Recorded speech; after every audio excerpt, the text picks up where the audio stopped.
Hello friends, कैसे हैं आप सब। उम्मीद है आप सब मस्त होंगे, पढ़ाई भी बिंदास चल रही होगी। तो आज हम लोग बॉटनी के देखेंगे किस तरह के क्वेश्चंस पूछे जाते हैं हमारे बीएससी फर्स्ट ईयर में, और उन क्वेश्चन को विद आंसर देखेंगे। ठीक है, हर क्वेश्चन का आंसर शॉर्ट में कितने आप लिख सकते हो, कितने शब्दों में, ताकि आपको पूरे मार्क्स मिल जाए, एक भी मार्क्स आपका ना कटे। और इंग्लिश के साथ साथ मैं हिंदी भी आपको बताऊंगा। डोंट वरी, जो हिंदी के स्टूडेंट हैं उनको हिंदी भी बताऊंगा साथ में। हिंदी और इंग्लिश कंबाइन बोथ लैंग्वेज में बताऊंगा और अच्छे से समझाऊंगा किस तरह से आपको क्वेश्चन का आंसर लिख के आना है। ठीक है, जो शॉर्ट नोट्स हैं उसमें मैक्सिमम कितना लिखना है ताकि पूरे नंबर मिल सके, और जो लॉन्ग आंसर है उसको भी बताऊंगा। तो मेरा नाम है अमर सिंह यादव, हमारा और आपका प्यारा सा क्यूट सा channel BSc world Amar Singh, जिसको आप देख रहे हैं। तो बीएससी फर्स्ट ईयर जो सेमेस्टर फर्स्ट है, इसमें आज हम मेनली बॉटनी की जो फाइकोलॉजी यूनिट है, स्टडी ऑफ सवाल, फाइकोलॉजी बोलते हैं, आपको पता ही होगा। इसमें क्वेश्चन जो इम्पोर्टेंट क्वेश्चन हैं, काफ़ी बार पूछे गए हैं, उसको डिस्कस करेंगे।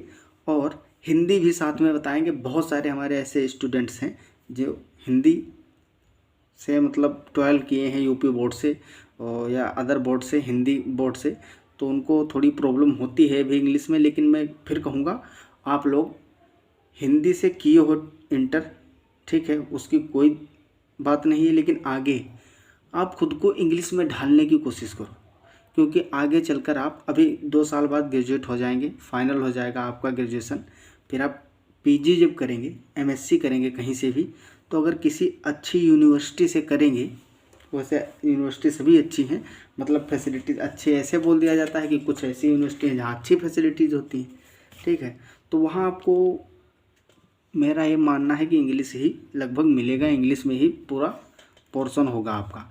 तो अभी से अगर थोड़ा थोड़ा पढ़ते रहोगे साथ साथ हिंदी इंग्लिश, तो आगे चल के जो है बहुत ज़्यादा आसानी होगी। और दूसरी बात बता दूं आपको, अगर आप बीएससी फर्स्ट ईयर में हिंदी और इंग्लिश दोनों मिक्स करके लिख के आते हो आंसर, तो आपको पूरे नंबर दिए जाएंगे, बिल्कुल भी काटे नहीं जाएंगे। फर्स्ट ईयर में सारी छूट होती है। आप हिंदी के साथ साथ इंग्लिश भी टर्म यूज करो, और साइंस में वैसे भी हिंदी इंग्लिश एक ही जैसे टर्म होते हैं। ठीक, तो स्टार्ट करते हैं। आज हम लोग मेन टॉपिक है हमारा शॉर्ट नोट्स। ये जो 5वां क्वेश्चन है इसको डिस्कस करेंगे। Right short notes on the following. Lateral conjugation क्या होता है, अलगल जू स्पोर्स, अप्लेनो स्पोर और ऑटोस्पोर्स। ये बहुत ही इम्पोर्टेंट है, शॉर्ट नोट में पूछे जाने की पूरी संभावना है। ठीक है, लेटरल कंजुगेशन को हिंदी में पार्श्वी कंजुगेशन बोलते हैं। ठीक है, पार्श्वी संयुग्मन, पार्श्व संयुग्मन इसको हिंदी में बोलते हैं, पार्श्व संयुग्मन। अलगल जू स्पोर क्या होते हैं अभी बताएंगे। ये रिप्रोडक्टिव स्ट्रक्चर है जिससे कि नई एल्गी का फॉर्मेशन होता है। एप्लेनोस्पोर और ऑटोस्पोर्स। तो स्टार्ट करते हैं हम लोग। 5वां क्वेश्चन जो है हमारा बहुत ही इम्पोर्टेंट है, इस तो क्वेश्चन शॉर्ट नोट पूछा ही जाता है। ठीक है, ये 2018 में पूछा गया था लेटरल कंजुगेशन पे। इसको पार्श्व संयुग्मन भी बोलते हैं, पार्श्वी संयुग्मन। When conjugation takes place between the two adjacent cells of the same filament. इसके कहने का मतलब ये है, इस लाइन का, एडजेसेंट मीन पास पास वाली। जब एल्गी के जो फिलामेंट होते हैं, जैसे फिलामेंटस एल्गी होती है, नीचे दिखाया भी गया है, ये फिलामेंट है, दो पास पास वाली सेल्स के बीच में कंजुगेशन होता है, उसको क्या बोलते हैं, लेटरल या पार्श्वी कंजुगेशन बोलते हैं। It is called lateral conjugation. जब दो सेल्स, फिलामेंट की दो सेल्स के पास पास की सेल्स के बीच में कंजुगेशन होगा, संयुग्मन होगा, तब उसको बोला जाता है पार्श्वी संयुग्मन या लेटरल कंजुगेशन बोलते हैं। Thus it involves only a single filament। और इसमें खास बात यह है कि 2 फिलामेंट की ज़रूरत नहीं है, एक ही सिंगल फिलामेंट की 2 एडजेसेंट पास पास की सेल्स के बीच में क्या होता है, संयुग्मन होता है, पार्श्वी संयुग्मन होगा। इस तरह से मान लो ये एक एल्गी का फिलामेंट था, ठीक है, इसमें इस तरह से सेल्स थी बहुत सारी, ये फिलामेंट सेल्स से बने होते हैं। आप हाइड्रोडिक्टाइऑन देखे होंगे तो उसमें हेक्सागोनल सेल्स होती हैं, इस तरह से बेंजीन रिंग लाइक स्ट्रक्चर होता है, ठीक है, इस तरह से अरेंज होती हैं।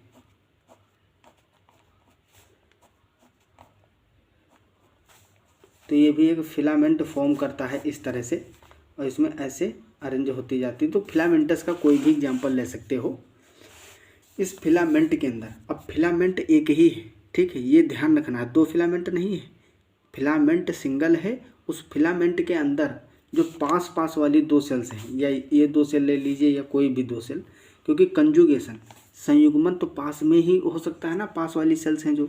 अब इस सेल का इससे संयुग्मन तो हो नहीं सकता, ये तो दूर दूर है। तो इनके बीच में जो इनका जेनेटिक मटेरियल भी होगा कुछ, और साइटोप्लाज्म भी होगा सेल का, ठीक है। तो कंजुगेशन जो संयुग्मन है मुख्यतया होता क्या है, देखते हैं अगला point. At the time of the formation of conjugation tube between two adjacent sales, जो पास पास की दो सेल्स हैं, कोशिकाएं हैं, उन कोशिकाओं में क्या होगा, कंजुगेशन ट्यूब, ठीक, इसको बोलते हैं कंजुगेशन ट्यूब बोल सकते हो, या फिर हिंदी में संयुग्मन नली बोलते हैं, इसको क्या बोलते हैं, संयुग्मन नलिका, इनका फॉर्मेशन होता है, ठीक है। विच नाउ फंक्शन एज गेमीटेंजिया, ये जो है गेमीटेंजिया के जैसे कार्य करती हैं। अब इसमें देखो इस तरह से एक सेल में ये जो सेल मेम्ब्रेन है इसकी, इसमें इस तरह से ट्यूब जनरेट होगी। ये ट्यूब दूसरी जो पास वाली एडजेसेंट सेल्स है इसके अंदर तक जाएगी, और इसमें भी इसका अपना जेनेटिक मटेरियल होगा। अब इसमें होगा क्या, ये जो जेनेटिक मटेरियल है ये इसी ट्यूब के थ्रू, जो इसका न्यूक्लियस है, केंद्रक है, जो केंद्रकीय पदार्थ है, वो ट्यूब इस नलिका के थ्रू दूसरी वाली सेल में पहुंच जाता है, ठीक है, जैसे कि इसमें भी दिखाया गया है। ये दो पास पास की सेल्स थी, इसके ऊपर फिलामेंट की कवरिंग है, ठीक है, अंदर दो सेल्स हैं, कोशिकाओं के अंदर ये गैमीट बने हुए हैं, ठीक है। ये प्रोटूबरेंस है जहाँ पे उठ जाता है, ये थोड़ा सा उभरा हुआ भाग है, यहीं से जो है ट्यूब का फॉर्मेशन होता है, कंजुगेशन ट्यूब का। ये कंजुगेशन ट्यूब जो है संयुग्मन नलिका धीरे धीरे एक सेल से दूसरे सेल में पहुंच जाती है। इसके बाद में क्या होता है, दोनों के जो जेनेटिक मटेरियल है, केंद्रकीय पदार्थ है, उसका फ्यूजन होता है, एक में मिक्स हो जाता है। मिक्स होने के बाद में अब इसमें एक बात बहुत अच्छी है, दो सेल्स जब एक पास पास हैं और उसमें कंजुगेशन हो रहा, तो एक सेल को हम फीमेल को के जैसे और एक को मेल के जैसे भी ट्रीट कर सकते हैं। कई आगे ऐसे केस होंगे जिसमें ऐसा आपको देखने को मिलेगा। हायर क्लासों में आप पढ़ोगे कि इन सेल्स में एक को जो है डिफरेंट स्टेन मान लिया जाता है, एक पॉजिटिव या एक निगेटिव कह दो, फीमेल और मेल कहना एक ही, मतलब एक सेल को मेल और फीमेल कहना उतना उचित नहीं है। इस कारणवश उसको स्टेन मतलब अपोजिट स्टेन मान लिया जाता है, क्योंकि सेम में कंजुगेशन होने का फिर मतलब क्या है, जब दोनों कोशिकाएं एक ही जैसी होंगी, उनका जेनेटिक मटेरियल एक ही जैसा होगा, स्ट्रेन जो उसकी है डिफरेंट नहीं होगी, तो उसके कंजुगेशन से जो प्रोडक्ट मिलेगा, जो सेल मिलेगी, उसमें कोई वेरिएशन नहीं होंगे। तो इसलिए स्ट्रेन को डिफरेंट मान लिया जाता है। इसका जब केंद्रकीय पदार्थ न्यूक्लियर मटेरियल का फ्यूजन होगा, ठीक है, फ्यूजिंग गैमीट्स लिखा है, एक सेल और दूसरी सेल दोनों के गैमीट एक में मिक्स हो जाएंगे, फ्यूज करेंगे और बनाएंगे क्या, जाइगोस्पोर। तो इस तरह से जाइगोस्पोर का फॉर्मेशन करते हैं। At the time of formation of conjugation tube between two adjacent sales which now function as gametangia, longitudinal walls of these cells protrude on either side of the septum। ये जो septa है बीच में, septa इसको हिंदी में बोलते हैं पट, क्या बोलते हैं, इंग्लिश में सेप्टम बोलते हैं। सेप्टम ये सिंगुलर है और प्लूरल होता है इसका सेप्टा, ठीक, सेप्टा और सेप्टम। इस जैसे बैक्टीरिया और बैक्टीरियम होता है, इसी तरह से इसमें भी है, ठीक है, और इसको हिंदी में बोलते हैं पट। ये जो पट है, जैसे ही ये ट्यूब, एक सेल में ट्यूब का फॉर्मेशन होगा तो ये पट टूट जाता है, ब्रेक हो जाता है, ठीक है। ये जो लॉन्गिट्यूडिनल वाल होती है, खड़ी खड़ी वाल होती है सेल की, इसको पेनिट्रेट करके अंदर चला जाता है, इसको ब्रेक कर देता है। This result this result in the formation of 2 outgrowths and eventually a part of the septum close to the outgrowths dissolve forming a passage which serves as a conjugation tube। या अब ये किसका रूप धारण कर लेगा? कंजुगेशन ट्यूब बन जाएगी। Lateral conjugation is commonly witnessed in zygnema. Lateral conjugation जो है ये मेनली आपको जिग्निमा की स्पीसीज में देखने को मिल जाएगा। ठीक है, जिग्निमा हिमालयंसी और जिग्निमा हेड्रिकाई या हेड्रिचाई भी बोलते हैं इसको। जिग्निमा हेड्रिचाई और जिग्निमा हिमालयंसिस या हिमालयंस। ठीक है, ये 2 स्पीसीज है जिसमें आप लेटरल कंजुगेशन को देख सकते हो। तो आपका लक्ष्य ये था जाइगोस्पोर का फॉर्मेशन। जाइगोस्पोर क्या होता है? तो जाइगोस्पोर लेटरल कंजुगेशन के थ्रू बन जाते हैं। ठीक है, अब ये जाइगोस्पोर क्या करते हैं? ये धीरे धीरे मैच्योर होंगी। मैच्योर होने के बाद में इस सेल से बाहर आएंगे, फिर उसके बाद में न्यू सेल का फॉर्मेशन करते हैं। ठीक है, न्यू, फिर उसके बाद में सेल डिवाइड करेगी, बहुत सारी सेल्स बनेगी, पूरा फिलामेंट बन जाएगा। ठीक है, फिलामेंट हिंदी में तंतु बोलते हैं उसको, तंतु बन जाएगा। इस तरह से पूरी एल्गी या शैवाल का निर्माण हो जाता है। तो ये हमारा लेटरल कंजुगेशन था।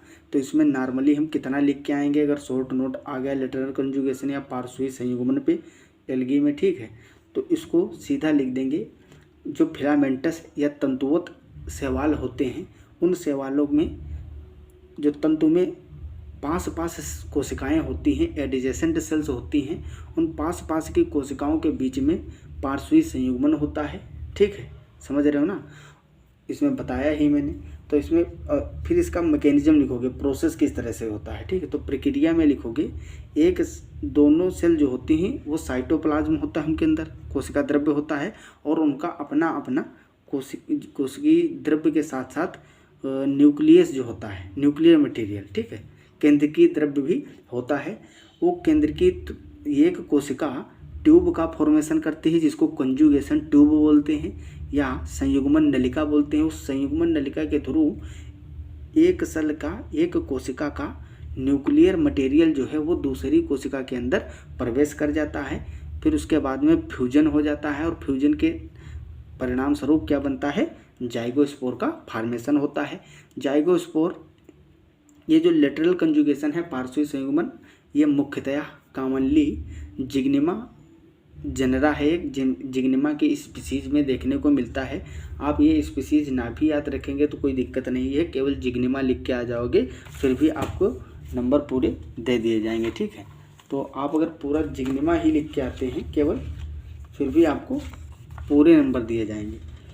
और इसके बाद में जो जाइगोस्पोर होता है वो मैच्योर होता है। मैच्योर होने के बाद में परिपक्व हिंदी में बोलते हैं। परिपक्व होने के बाद में नई फिलामेंट का फॉर्मेशन करेगा, सेल बनाएगा। फिर सेल्स के बाद में बहुत सारे डिवाइड करके बहुत सारी सेल्स बन जाएंगी, एक पूरा फिलामेंट का रूप ले लेगा। अगला हमारा शॉर्ट नोट पूछा जाता है एल्गल जूस्पोर। ठीक है, जो शैवाल के जूस्पोर होते हैं इसके बारे में पूछता है। तो बहुत ही छोटे छोटे शॉर्ट नोट्स हैं, इसको मैं अच्छे से आपको समझा दे रहा हूँ, तो आपको रटने की, याद करने की ज़रूरत नहीं रहेगी। आपको समझ में आ गया होगा। लेटरल कंजुगेशन अगर पूछ लिया जाए तो आप लिख दोगे या नहीं? कमेंट में बताना ज़रूर, कमेंट बॉक्स में, कि समझ में आ गया है। अब आराम से आप इसको लिख सकते हो, बहुत आसान था। These are motile. मोटाइल क्यों होते हैं? क्योंकि इसमें फ्लैजेला कसाभिका प्रेजेंट होती है। फ्लैजेला को हिंदी में कसाभिका बोलते हैं। कसाभिका इसमें प्रेजेंट होती है, इसलिए ये गतिशील होते हैं, मोटाइल होते हैं। नेकेड स्ट्रक्चर विद 2-4 और मेनी फ्लैजेला। नेकेड स्ट्रक्चर मतलब इनका जो नग्न संरचना होती है इनकी, वो 2 फ्लैजेला के साथ हो सकती है, जैसे क्लेमाइडोमोनास और एक्टोकार्पस, एग्जाम्पल दिए साथ में। जब 2 फ्लैजेला वाली बात की जाएगी, 2 कसाभिकाएँ किसमें होंगी? क्लेमाइडोमोनास का जो जूस्पोर होगा और एक्टोकार्पस का जो जूस्पोर होगा उसमें 2 कसाभिकाएँ होंगी। क्लेमाइडोमोनास ग्रीन एल्गी है, हरा शैवाल, और एक्टोकार्पस कैसी है? भूरे शैवाल है। ठीक है, 4 फ्लैजेला मतलब 4 कसाभिकाएँ कब होंगी? माइक्रोजूस्पोर ऑफ यूलोथ्रिक्स। यूलोथ्रिक्स भी ग्रीन एल्गी है। यूलोथ्रिक्स में मैक्रो मैक्रो जू स्पोर्स बनते हैं। ठीक है, तो जू स्पोर की ही तो बात कर रहे हैं। एल्गी में किस किस तरह के जू स्पोर होते हैं? यूलोथ्रिक्स में जो मैक्रो जू स्पोर होता है उसमें 4 फ्लैजेला या 4 कशाविकाएँ प्रेजेंट होती हैं, और मैनी मतलब 4 से ज़्यादा कितने? 8 तक हो सकते हैं। 8 से ज़्यादा फ्लैजेला या कशाविकाएँ नहीं होंगी। तो ओडोगोनियम और वाउचेरिया ये 2 ऐसी स्पीसीज हैं, ऐसी जातियां हैं, प्रजातियां हैं जिनमें 4 से भी ज़्यादा कशाविकाएँ उपस्थित हो सकती हैं। अब इतना बता दिए कि जो जू स्पोर होते हैं शैवालों के, वो मोटाइल होते हैं, गतिशील होते हैं। नेकेड स्ट्रक्चर जो इनका होता है, या तो 2 फ्लैजेला हो सकते हैं कशाविकाएँ, या 4 कशाविकाएँ हो सकती हैं, या 4 से अधिक हो सकती हैं। उसके एग्जाम्पल भी आपको याद रखने हैं, ये बहुत इंपॉर्टेंट है। एग्जाम्पल पे नंबर ज़्यादा मिलते हैं। The flagella are usual inserted interiorly.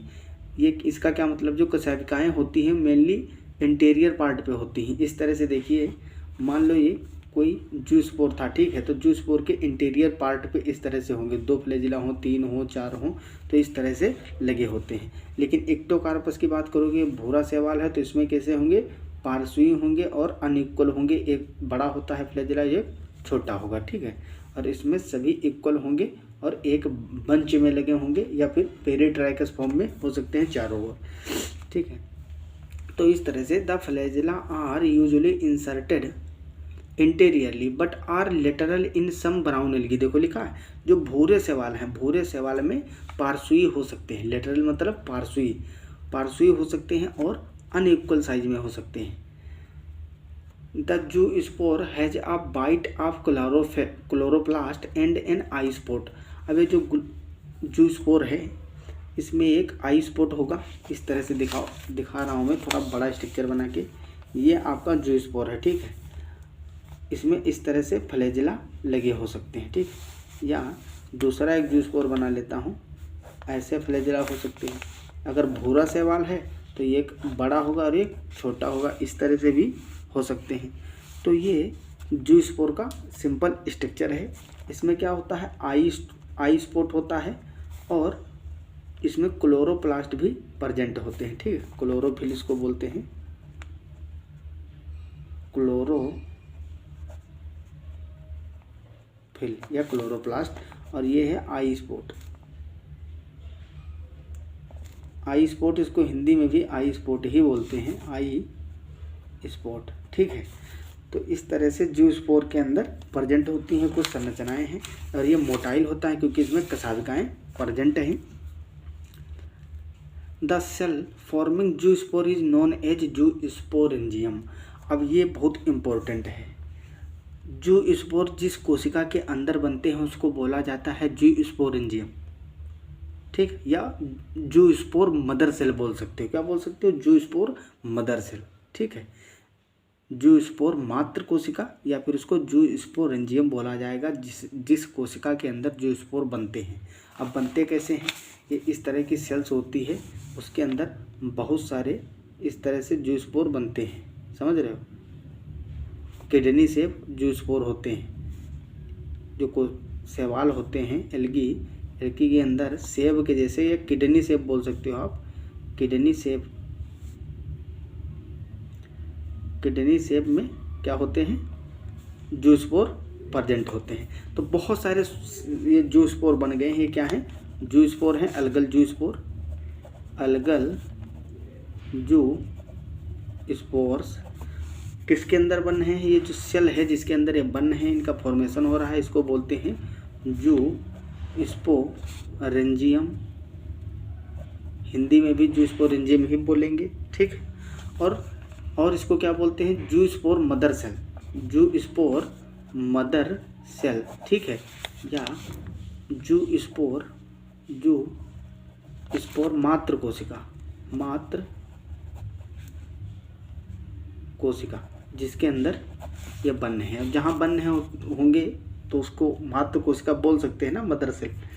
जू स्पोर का फॉर्मेशन इसी के अंदर होगा, जू स्पोरेंजियम के अंदर।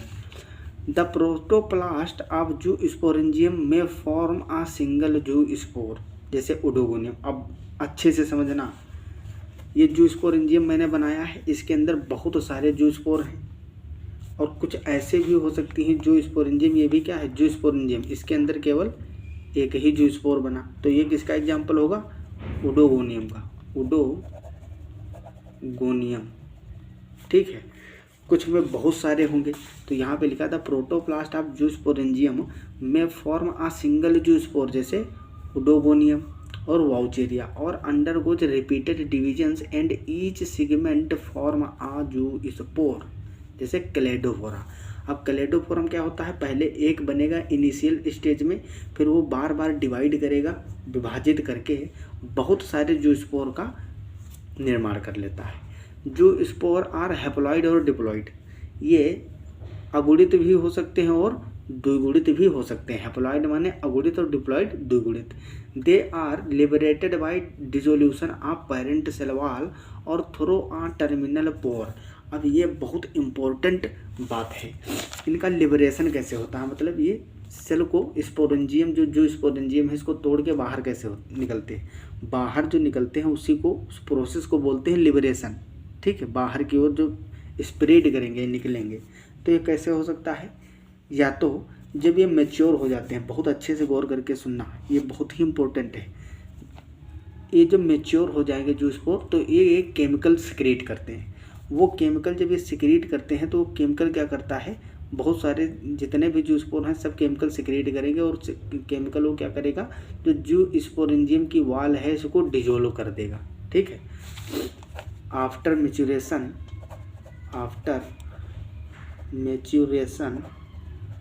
ठीक है, परिपक्वन के बाद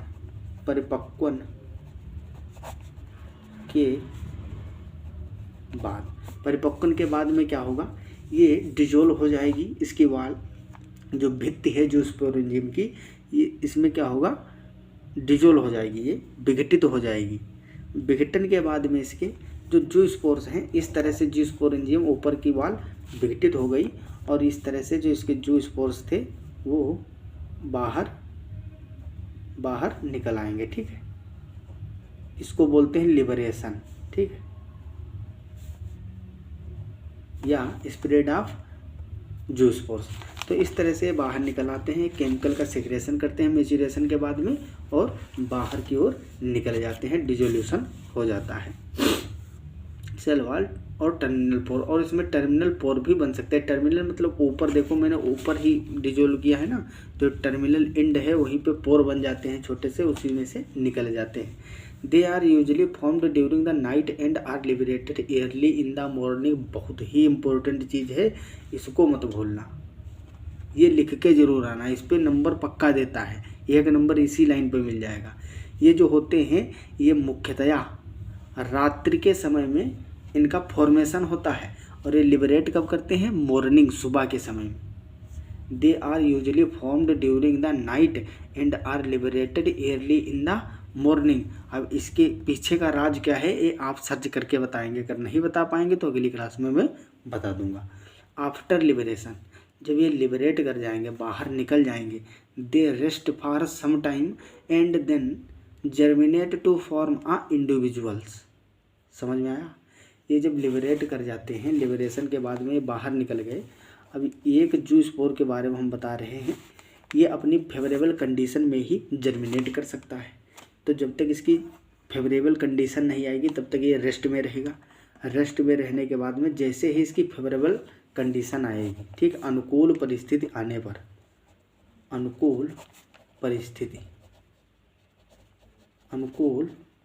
परिस्थिति आने पर जब फेवरेबल कंडीशन इनकी आएगी तो ये क्या करेंगे, ये दोनों फ्लैजिला जो इसमें है इसको गिरा देंगे। ठीक है, फ्लैजिला को मुक्त कर देंगे और इस तरह से ये जूस्पोर, यही जूस्पोर है जो किडनी से था, फ्लैजिला को मुक्त कर दिया, इस तरह से हो जाएगा। ठीक, जब अनुकूल समय आता है किसी का, थोड़ा सा ताज़ा मोटा हो जाता है ना वो, तो ये फीडिंग भी बढ़िया करेगा, भोजन वोजन अच्छे से मिलेगा। अनुकूल परिस्थिति किसे बोलते हैं, टेम्परेचर बढ़िया हो, उसके फेवरेबल हो, अनुकूल हो तापमान, और आवास बढ़िया से मिल जाए उसको, जैसे कि आवास हम लोगों को ज़रूरत है, तो इस जूस्पोर जो माइक्रोस्कोपिक जूस्पोर, इसको भी ज़रूरत है, इसको भी भोजन की ज़रूरत है। तो ये सारी ज़रूरतें जब पूरी हो जाती है तो उसको अनुकूल परिस्थिति बोलते हैं, फेवरेबल कंडीशन बोलते हैं। जैसे ही अनुकूल परिस्थिति में आएगा तो ये सारे इसमें कुछ मॉडिफिकेशन होके और उसके बाद में क्या होगा, ये और ज़्यादा परिपक्व होता जाएगा। इसके बाद में ये जर्मिनेट करेगा, क्या करेगा, अंकुरण होगा इसमें, अंकुरण और जर्मिनेट करेगा, और जर्मिनेट करने के बाद में आगे का प्रोसेस चलेगा। तो ये समझ लीजिए आप, ये अलगल जूस्पोर पे क्वेश्चन पूछा ही जाता है। और इसका एक मेन इम्पोर्टेंस ये है कि आप जब आगे लाइफ साइकिल पढ़ोगे, बहुत सारी स्पीसीज हैं जिनकी लाइफ साइकिल भी पढ़ना है हमको, एल्गी की, शैवालों की, उसका जब कोशिका चक्र पढ़ोगे, जीवन चक्र पढ़ोगे, लाइफ साइकिल, उसमें ये जूस्पोर बहुत ज़्यादा हेल्प करने वाले हैं आपकी। इसीलिए मैंने लाइफ साइकिल को, जो उनकी लाइफ साइकिल है, जीवन चक्र है, उससे पहले मैंने ये पार्ट पढ़ाना ज़्यादा उचित समझा। मैं जिस सीक्वेंस में पढ़ाऊँगा, अगर आप एक भी क्लास मिस नहीं करेंगे तो आपको एक्स्ट्रा कुछ पढ़ना ही नहीं है, एग्ज़ाम के टाइम भी रटना नहीं है। बस इसको, लेक्चर को 1-2 बार देख लो, आराम से मस्त एकदम ब्रेन में सेट हो जाएगा। तो इसका आपको इम्पोर्टेंस ज़्यादा दिखेगा जब लाइफ साइकिल पढ़ोगे, ठीक है। जीवन चक्र, उसमें जूस्पोर स्टेज आएगी, जूस्पोर वाली, रिप्रोडक्शन में। मेनली लाइफ साइकिल में होता क्या है, रिप्रोडक्शन, और जो जीवन में हो रहा है, ठीक है, मेन रिप्रोडक्शन ही होता है। तो ये रिप्रोडक्शन वाले ही तो पार्ट पढ़ाए जा रहे हैं। अगला है एप्लेनोस्पोर, ये भी क्या है, उसी तरह से स्पोर ही है, लेकिन इसमें क्या होता है, इसमें फ्लैजिला जो है, कसाबिकाएँ अब्सेंट होती, कसाबिका अनुपस्थित होता है, इसको बोलते हैं aplanospore. These are non motile spores, ये नॉन मोटाइल स्पोर होते हैं, commonly found in terrestrial algae, ठीक है। ये गतिशील नहीं होते हैं, ये मेन पॉइंट है याद रखना, क्योंकि इसमें कसाबिका अनुपस्थित होती है। Commonly found in terrestrial algae, इसका मतलब क्या है, ये स्थलीय शैवालों में मुख्यतया पाए जाते हैं। टेरेस्ट्रियल मतलब स्थलीय, बट सम एक्वेटिक एल्गी, जैसे कि कुछ जलीय शैवाल भी हैं, जैसे यूलोथेरिक्स हो गया, माइक्रोस्पोरा हो गया, also form them during drought condition, ठीक है। जब इनकी बहुत ज़्यादा बढ़िया कंडीशन होती है, तो कुछ ऐसे जलीय शैवाल भी हैं जो कि एप्लेनोस्पोर का फॉर्मेशन करते हैं। कुछ ऐसी कंडीशन होती हैं इसकी। They differ from zoospores in having a distinct वाल, ये जूस्पोर से किस कारण से डिफरेंट होते हैं, इनकी जो वाल होती है वो थोड़ा सा डिफरेंट होती है, और इसमें फ्लैजिला भी अनुपस्थित होता है, ठीक है। And in the absence of flagella each cell में फॉर्म अ सिंगल एप्लेनोस्पोर और इट्स प्रोटोप्लास्ट में divide to form many aplanospore. समझ रहे हो, जो एक सेल होगी वो एक ही एप्लेनोस्पोर को बनाएगी। ये क्या है, एप्लेनोस्पोर, इसमें फ्लैजिला तो है नहीं। फिर ये डिवाइड करेगी और 2 बनाएगी, 2 से 4 बनाएगी, इस तरह से बहुत सारी सेल्स बनती चली जाएंगी। बाकी प्रोसेस जैसा जूस्पोर में था सेम वैसे ही होगा, इसमें भी मेच्योर होंगे, ये परिपक्व होंगे। परिपक्व होने के बाद में इनका डिसोल्यूशन होगा वाल का, और बाहर निकल के आएंगे। सेम प्रोसेस वैसे ही चलेगा जैसे जूस्पोर में था। अब लास्ट है हमारा ऑटोस्पोर्स। ऑटोस्पोर क्या होते हैं, बहुत इंपॉर्टेंट ये भी है। The aplanospores with a structure similar to the parent cell are called autospores. समझ में आया, aplanospores with a structure similar to the parent cell के जैसा ही हो तो उसको ऑटोस्पोर कहते हैं। ऑटो मीन्स क्या होता है, समान या स्वयं भी कहते हैं। इन स्किनडिस्मस क्या है, ये शैवाल है। And many members of the order chroococcales, जिसमें क्लोरेला भी आता है। क्लोरेला हमको पढ़ना भी है, हमारे सिलेबस में है। The aplanospores acquire all distinctive features of the parent cell before their liberation from the sporangium. Sporangium में बनते ही हैं स्पोर्स, ठीक है, अभी बताया था मैंने। जूस्पोर, एप्लेनोस्पोर, ऑटोस्पोर सब किस में बनेंगे, स्पोरेंजियम में। जब जूस्पोर की बात करोगे तो जूस्पोरेंजियम बोल देंगे, एप्लेनोस्पोर की बात करोगे तो एप्लेनोस्पोरेंजियम बोल देंगे, इसी तरह से ऑटोस्पोरेंजियम बोल देंगे। तो जो स्पोरेंजियम है, ऑटोस्पोर जिसमें बन रहे हैं ऑटोस्पोरेंजियम, उसके अंदर जब तक वो बाहर नहीं निकलते हैं, ऑटोस्पोर्स लिबरेशन नहीं होता है, उससे पहले की जितनी स्टेज होती हैं उनकी तो वो पेरेंट सेल के जैसे ही दिखते हैं। इसलिए इसको ऑटोस्पोर्स बोला जाता है। इसमें फ्लैजिला इसमें भी नहीं होगा, ठीक है। The so formed autospores are in fact replica of the parent cell. इसको जो है they only difference in that they are similar in size, ठीक है, उनका साइज एक जैसा होता है पेरेंट के समान। Hence it is clear that an autospores is a non motile. बताया था ना, इसमें भी फ्लैजिला अब्सेंट है, अनुपस्थित होता है, कशाविकाएँ अनुपस्थित होती हैं, नॉन फ्लैजिलेटेड होते हैं, ठीक है। Spore that is produced within a parent cell and has the same shape as the parent cell before release. Release होने से, बाहर निकलने से पहले तक कैसा होता है, कैसा होता है, पेरेंट सेल के जैसा होता है, ठीक है। तो आई होप आपको ये तीनों टॉपिक अच्छे से समझ में आ गए होंगे। शॉर्ट नोट्स पे पूछा जाता है, बहुत इंपॉर्टेंट है, ठीक है। तो आप लोग इसको अच्छे से, अगर एक बार में नहीं समझ में आया है तो बार बार इसको देख लीजिए और याद कर लीजिए। चांस है पूरे, अगर आप में रिटन एग्जाम होगा लिखित तो उसमें शॉर्ट नोट में ये पूछे जाने की पूरी संभावना है, ठीक है। तो मिलते हैं अगली क्लास में। ऑल द वेरी बेस्ट, तब तक के लिए ओके बाय।